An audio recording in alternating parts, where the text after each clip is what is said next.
morning!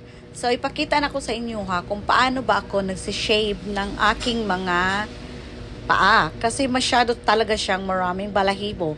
Yan po ang gamit ko, ang epilator. Yun, dati kasi nagpapawax talaga ako, pero since hindi available ang wax dito sa, sa bundok, kaya yun, may nakapagsabi sa akin na friend ko na mas magandang epilator. Same lang ng effect sa wax. Hindi masyadong makapal yung balahibo pag tubo niya ulit at hindi makati.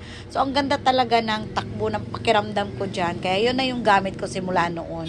Yun, voice over ko na lang guys kasi no wrong yung ko video. Pati nga yun dyan, mabalahibo, kaya yun. Tiyatanggal ko talaga yan. So, ito. Papakita ko po sa inyo paano ba ako maggamit ng epilator guys. So, yun. Medyo nahirapan ako sa kalisod dyan. Yun. Ganyan talaga dyan siya guys, Ganyan lang.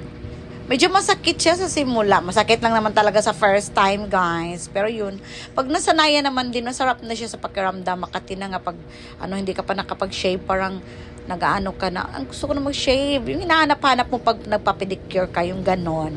Ganon lang po talaga yun.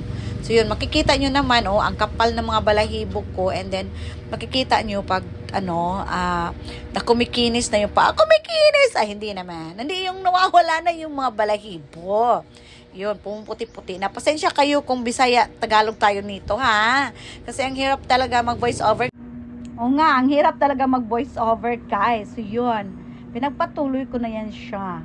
Yun. So, pakita ko lang sa inyo kung ano ba proseso. Nakikita nyo naman talaga, kumikinis na siya. Hindi kumikinis, yung na-remove na yung mga balahibo guys. So yun, nag-i-enjoy ako dyan kasi kumakati talaga siya pag pag hindi na tatanggal yung balahibo. So yun, tiyagaan lang, pasensya kayo, hindi talaga maganda yung likes ko, alam nyo naman, farmer tayo guys. So yun,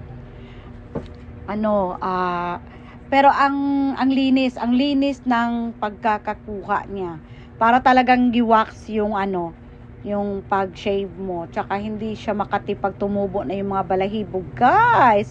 So, yun. Makita nyo yung difference. Kuminis yung sa kabila. Yun, wala nang balahibo. And then, yung kabila, parang gubat pa rin. Ayun, sinimulan ko na yung sa right side.